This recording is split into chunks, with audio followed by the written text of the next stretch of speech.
Story 11. My boyfriend went missing in Glacier National Park. I think I know what happened to him. Series. Stan and I met shortly after I moved to Seattle in the spring of 2017. We used to joke that we should make up some sort of meet cute to explain the origins of our relationship, because the truth was far less romantic and far more mundane. That is, we met on Tinder, as everyone seems to these days. To say we hit it off would be an understatement. He seemed like the perfect man for me. He loved dogs, just like I did, and music and art. Of course, there were some things we didn't agree on. He liked horror movies way more than me, for instance. And snakes? He tried to convince multiple times that we should get a snake that was one I knew from the beginning I was never budging on. They just give me the creeps, you know? Things like that felt like they just added depth to our relationship, though. We moved quickly, not overwhelmingly fast, but a bit quicker than I normally moved in relationships. It just really felt like he got me. I found myself spilling far more details about my ex than I had intended on ever sharing on our third date. I was half expecting him to run for the hills then. My ex wasn't a very kind guy, if you get my drift.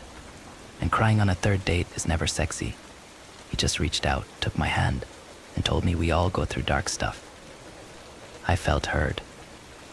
And who hasn't had a fucked up ex, he asked, offering me a wry smile. A few months later, we were moving in together. Things were perfect. At first anyways. Even then, it was just small things, really. It wasn't long before Stan sat me down to talk to me about how I kept forgetting to do my dishes, for example. I couldn't help but feel a little defensive that particular week. I'd worked double shifts 2 days in a row. I'd barely even had time to sleep, much less address the dishes. Still, I conceded. He wasn't wrong, after all. After that, I realized that my clothes were a bit too revealing, following Stan pointing it out. I still felt a little defensive, but he assured me he was just trying to look out for me. Since this was my first time out on my own, he had several years of experience on me on that matter, so I pushed down my pride and agreed. He was just trying to help, you know? Just like he was when he pointed out that my friends weren't that great of an influence, and that going out on the weekends wasn't really fair to him. Besides things like that, our relationship was great, really. We had countless happy photos together he was never shy about posting me. The long, romantic captions he'd post alone quelled any doubts I had about how much he cared about me. Silly, I know, but it felt nice that someone was proud to show me off. For our 1-year anniversary, Stan suggested we go on a trip. He said I could pick, so I suggested a national park I'd always wanted to see. Joshua Tree, to be specific. We both enjoyed camping and the outdoors, so it seemed like a safe choice. When I suggested it, though, I saw his gaze darken. That was Emma's favorite park, he said. Emma was his ex, the fucked up one he'd alluded to on our third date. He didn't talk about her much. I always got the impression that he didn't want to think about that part of his life much. So, I didn't ask. As such, I didn't know much beyond how she was some sort of biologist, and apparently 50 shades of insane. They'd dated for a few years right after she'd graduated college, and then she'd went entirely off the rails. Never mind, I amended quickly. What about Glacier National Park then? It's supposed to be really pretty too, and it's closer. His face relaxed, and he smiled. That's much better, he agreed. Glacier it is. I was really excited about our trip. I was taking a whole week off work. I poured God knows how many hours into planning. I wanted it to be perfect to really show Stan how grateful I was that he'd managed to put up with me for a year. The trip grew steadily closer, and before I knew it, we were climbing into his car, the trunk full of camping gear, and his dog, Penelope, panting happily. We lived about 10 hours away from Glacier. Not horribly far, but definitely far enough to warrant the planning I'd put in. The road trip there was nice, for the most part, aside from how I forgot to remind Stan to fill up the gas tank. That was a close call. We left early in the morning, early enough that I thought it counted more as late at night, to be honest. By the time we were arriving at Glacier, the shadows were growing long, surrounded by gold. We'd have just enough time to set up our camp, I thought. We went to check in at the ranger station. Stan did the talking, while I pet Penelope behind him. I listened in on the conversation. It was mostly park guidelines, typical stuff like that. Stan, of course, was also chatting with the ranger like they were old friends. He was always charismatic like that. We figured we'd head out here to celebrate. Isn't that right, dear Stan asked, turning to me. I nodded quickly. Yep. Can't believe it's been a year already, I said. The ranger, a youngish man with dark blonde hair tied back in a ponytail, looked past Stan to meet my gaze. That's wonderful. Congratulations, he said. You wouldn't happen to have any recommendations for things to do, would you? Stan asked, shifting his weight so he stood in front of me. I almost opened my mouth to say I already had things we could do planned out. I had for nearly 2 months. I decided against it. Stan had told me recently that I tended to come across as bossy and condescending, and I was trying to work on that. Instead, I turned my attention back to Penelope as the ranger went over some trails and interpretive programs. Eventually, Stan shook his hand, and we headed to our campsite. I was reading about some trails we could try, I offered as we set up. Oh, don't worry about that, Stan said. I'm sure he just gave us more in-depth info than whatever research you read. Right, I mumbled. The first night there was peaceful. We built a campfire. At one point, Stan dropped Penelope's leash. She ran over to the nearest campsite. Luckily, the couple there thought she was just as adorable as we did. Stan invited them over to join us around the campfire. I was a little disappointed. I had pictured getting up early to head out on the hikes he'd suggested I plan a few months ago, and it had already been a long day of travel. Still, plans change. The couple was incredibly friendly, on the bright side. The girl was named Marie, and the guy Michael. They had been traveling in their van for the past 6 months. You know, I always thought van life sounded like it would be amazing. Of course, we have her holding us down, Stan said, laughing towards me. It was hard enough to get away from work this week, I agreed, playing along. Well, a week out here is better than nothing, Marie offered. The next day, we headed out on one of the hikes Stan had chosen, getting up a bit later as I had guessed would happen. It was pretty, I'll admit, and I was beginning to feel silly for being so controlling over what we did. When we returned to camp that night, we had dinner at the nearby restaurant, and things felt like they were going nicely. This was the longest we'd gone in weeks without some sort of argument or me messing something up. After dinner, we stopped by the visitor center to buy some more firewood. When we returned, Marie and Michael came over again. Not to chat though. This time they had a question for us, or more, for Stan. Michael tried to keep his voice down as he asked Stan if he'd heard anything strange last night, as Marie had been spooked by something. I surmised they were trying to not scare me as well, though I thought that was rather silly. We were in the woods, after all. It seemed like weird noises were to be expected. Stan and I climbed into our tent that night, and sleep took us both quickly. It didn't keep its grasp though, at least not on me. I was awoken at some point in the night by something outside our tent. My first thought was that it was another camper, on the way to the bathroom and wandering off the path in the darkness. As I continued to listen though, slow, steady noise suggested otherwise. It almost sounded like whoever or whatever was out there was circling the tent. I say whatever, because it didn't fully sound like footsteps. Instead, it almost sounded like something sliding, scraping along the forest floor. I felt a chill run down my spine. I looked over to Stan. He was still fast asleep. I swallowed. The last thing I wanted to do was wake him up, especially if it turned out to be something as silly as a deer. Trying to steady my racing breath, I decided to instead turn my attention back to the noise outside. I attempted to reason with myself as I strained to listen. We were in a well-populated, official campground. Surely whatever was out there couldn't be that dangerous. Animals came into the campgrounds. I knew that, but it seemed like the odds of being attacked by some wild animal less than 50 feet from a ranger station had to be close to zero. Whatever was out there continued to circle the tent. I was sure that was what it was doing now. I heard Penelope begin to whine. She'd evidently been awoken as well. I looked over at her, trying to make out her small shape in the darkness. I wanted to call her over to me, away from the entrance of the tent.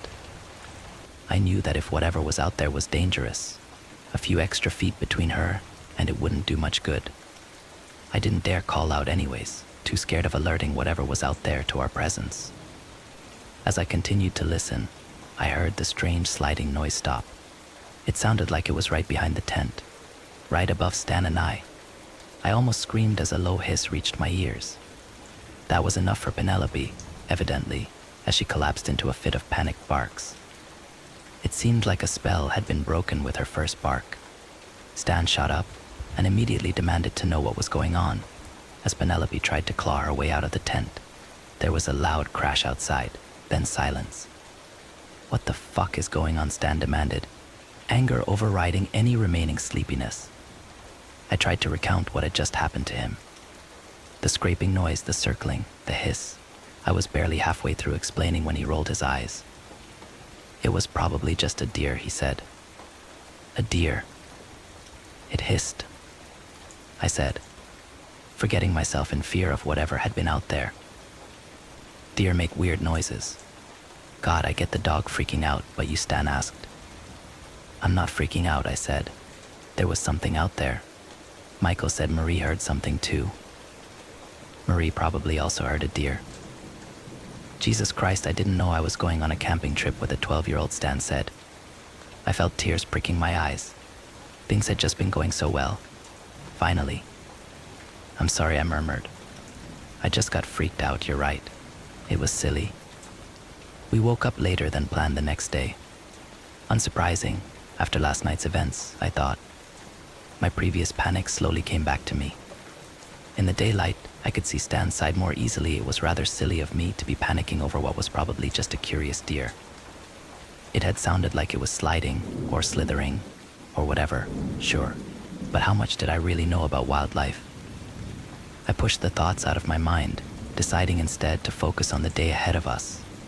Stan and I headed out for the second hike he had chosen, a longer one, nearly 12 miles round trip. I glanced at the time when he said that, trying to keep the frown off my face. It seemed like it was a little late to start such a long hike. Stan was quick to assure me it would be fine though. We stopped at the ranger station near the campground to use to the bathrooms and fill up our water bottles before we set off. The ranger we'd met a few days before was there again, and once again greeted us with a friendly smile. Penelope had apparently picked this particular night to be shy, so I ended up holding her leash off to the side while Stan chatted with the ranger and bought firewood. "What type of dog is that?" by the way the ranger asked as Stan turned to leave. I saw his face light up instantly. Penelope was a rare breed, one he'd spent several $1,000s and a trip to another country on to acquire. He loved getting to tell people that. "A Kromverlander," Stan replied. "They're a sort of rare German breed. There's not many in America." "She's very cute," the ranger said. I could tell Stan wanted to continue the conversation, but another man had walked up, grabbing the ranger's attention. We had to head out of the park to a nearby town to drop Penelope off at a kennel Stan had booked for the day, since dogs weren't allowed on most trails. Stan ranted about the stupidity of that rule as we drove back to the trail. The hike was gorgeous. Stan had mentioned that it trailed along a lake for a bit before veering upwards to the ridge, but it seemed a bit was far longer than I thought. Not that I had any complaints, said lake was a stunning sapphire blue. It was hard to really focus on the beautiful scenery with the position of the sun nagging at me, however. It seemed to be moving far faster than usual. It was probably my imagination. I felt a distinct chill of anxiety creep down my spine at the thought of being out here at night. Around 1, about 2 hours into our trek, we sat down to have lunch. We had only been stopped for a few minutes when a man emerged from the brush. Not trail, he literally pushed his way through the thick bushes up ahead. I jumped at the sudden intrusion, a gasp escaping my lips. The man stared at us for a moment. His face was unreadable. Then, he straightened up. "Afternoon," he said. There was something off about his voice. It was raspy, as though he didn't use it much, or chain smoked on the daily, or both. "Afternoon," Stan returned, narrowing his eyes. "You two headed past the lake?" the man asked. That was the only place this trail went, so that seemed obvious. Of course he had just come from off trail, so maybe it wasn't to him. "We are," Stan said, dismissively. I could tell he didn't want to keep interacting with this man any more than I did. "Pretty day out for a hike," the man said. "I'd keep an eye on the sun," though he stared at us. We stared back, unsure what else to say. I looked over at Stan. He was still looking at the newcomer. "Well, I'll let you two get on with your lunch," the man said. Then he walked past us, heading back down the mountain without another word. Once he was out of sight, I broke the silence. "What the hell was that?" I asked, my voice a whisper. Stan shrugged. "I dunno. Crazy mountain man. Lost crackhead. He's gone now anyways." I frowned, my gaze trailing back to where the man had disappeared around the bend of the trail. "Seriously? That didn't creep you out?" I asked. "I mean, he was weird, but you're bound to run into weird people sometimes," Stan said with another shrug. My mind wasn't fully put at ease, but I nodded. He was right, I told myself, looking back at my sandwich. Once we finished lunch, we continued hiking. I couldn't help but notice how few people were on the trail that day. That, combined with the strange man from earlier, and of course, the ever-present knowledge we were in grizzly country, kept my anxiety constantly at the edge of boiling over. God, we just had to pick the one hike that no one is on, I thought as we rounded a series of large boulders. By now the shadows were beginning to grow long. We still hadn't reached the ridge. We hadn't even cleared the lake. I felt like we must have been well past the 6 miles it took to reach the ridge at this point. I debated whether or not to say something. I decided against it. Stan would just tell me he knew what he was doing, that he was the hiking expert with several years of experience on me, and all of that.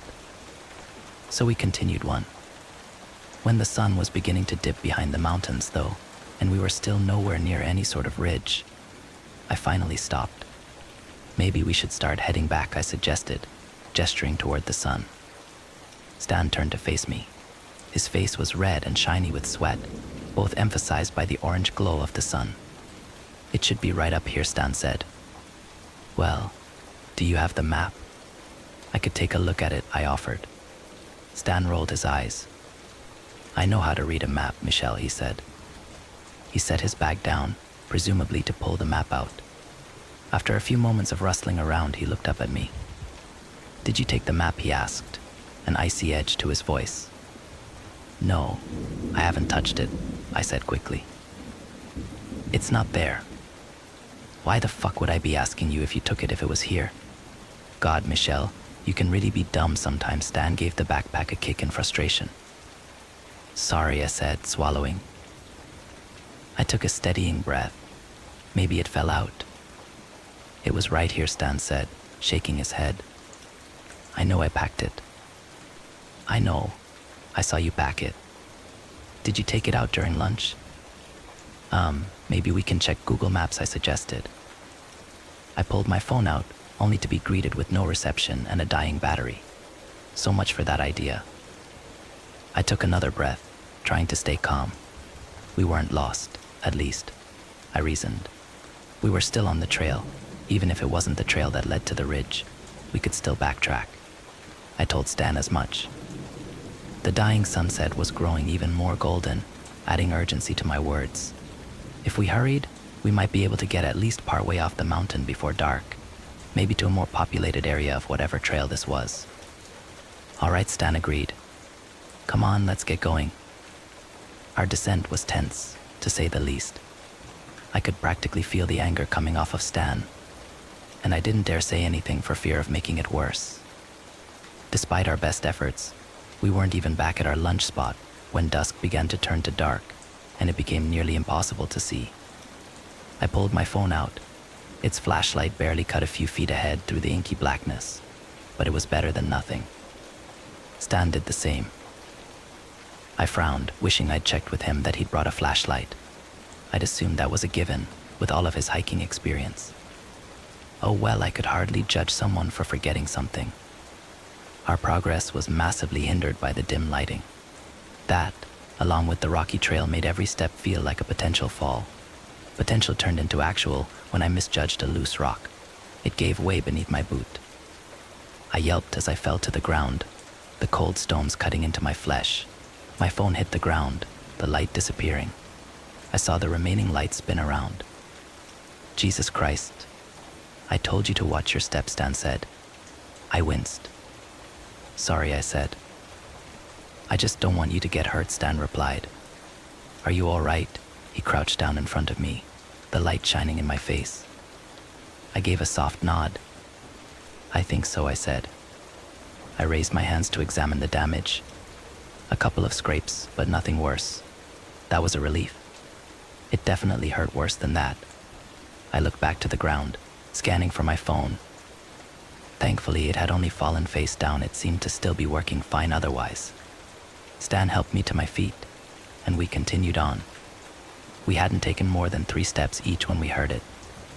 A sharp crack in the woods to our right. Both of our heads snapped toward the source of the sound at the same time.